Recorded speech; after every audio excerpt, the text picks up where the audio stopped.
Now, as we look at making independent foldables, there are several things that I want to bring to your attention. On the independent foldables, I really prefer using white paper, notebook paper, or grid paper. Most foldables are not made out of colored paper. Even though many of our examples are made out of colored paper, we do that for high attention and to get the students interested and excited about it. When we're actually putting them together, we use just white paper. Now, on this one, you'll notice I folded it over to make thirds.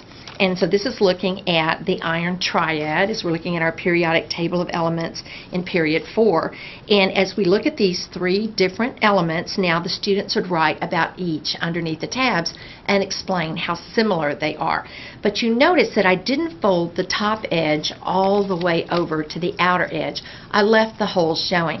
What that means is that this one's going to be placed, this independent foldable is going to be placed inside a notebook, a 3-hole binder, or inside a 3-hole pocket folder. So that tells me immediately how I'm going to use it by leaving the holes exposed. If I take a sheet of paper and I fold it so that the edges actually touch. Now, this one I know, this independent foldable, is not going inside a binder, but it would probably be glued onto a project or onto a poster board.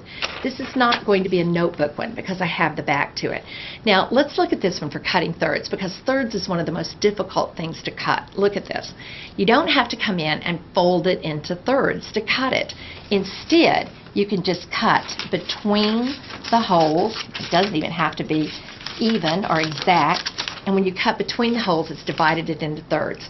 If we look at this, then we see that we could have had an independent foldable. This one is a 2 or a 3. Or I could have taken the exact same idea, made an anchor tab, and this would become dependent.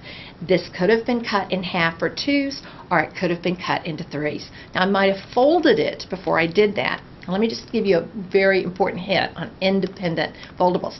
Independent foldables are difficult to hold on to or keep up with. So what I do is I usually take a 1-gallon Ziploc bag and I turn that into a portfolio. So it's a place for them to put the materials in and to store them.